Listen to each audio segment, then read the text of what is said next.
ये बांधी पकड़िया चले पकड़िया हज नजर चली गड़ा बस हज बांधी पकड़िया चले पकड़िया हज नजर चली गड़ा बस। आप सब से कोई एक आ जाइए, एक ना कही ना तीनों को भेज देंगे तो एक कोई आ जाइए, बात जा क्या जाओ एक क्या जाओ पकड़िया चले पकड़िया हज नजर चली गड़ा हर तपस्या बन जी की लइका हर आई रे भाई और कृष्ण के नाच कदबा कहे के बात कहे के भैया ये दुकान पे पकड़िया ये लगाइया चले पकड़िया पकड़िया ये लगाइया के लइका आया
तो चल भैया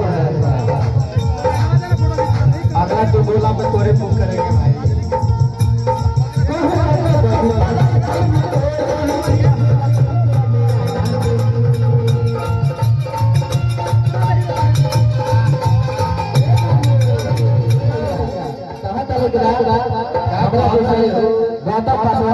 जाके मेरा बड़ा प्यारा कहता कैसे कहता भैया कैसे कह किया हद पे चले तारा फल में गोली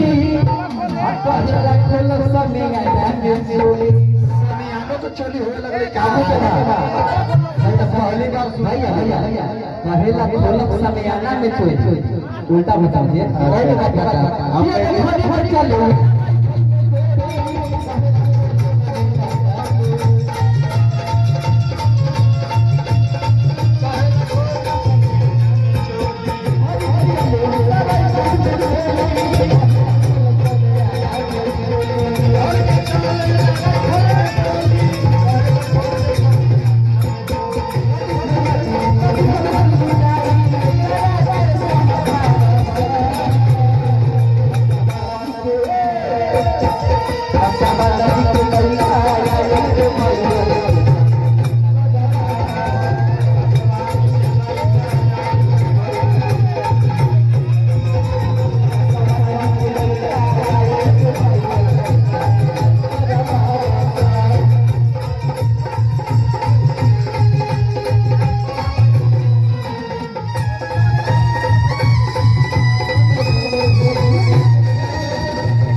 हरे मंडल में ना हमर बतिया मानेला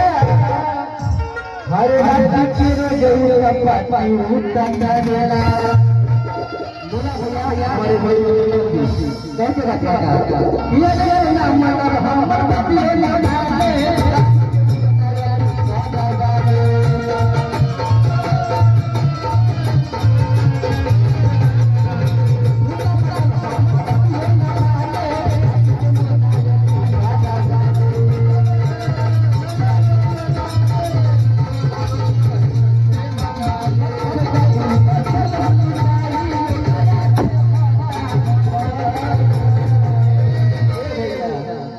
बार कहा था कि अरे हटे पका दी उन्नति होला सलुलाई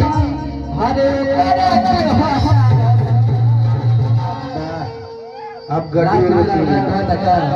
ये पसवन जी के लइका हज पसवन जी के लइका आया ये भाई आज किसका में नाच कर भैया अगर अच्छा लगे होगा तो भाई एक बार ताली बजा के कैसे बोलते तब पसवन जी के लइका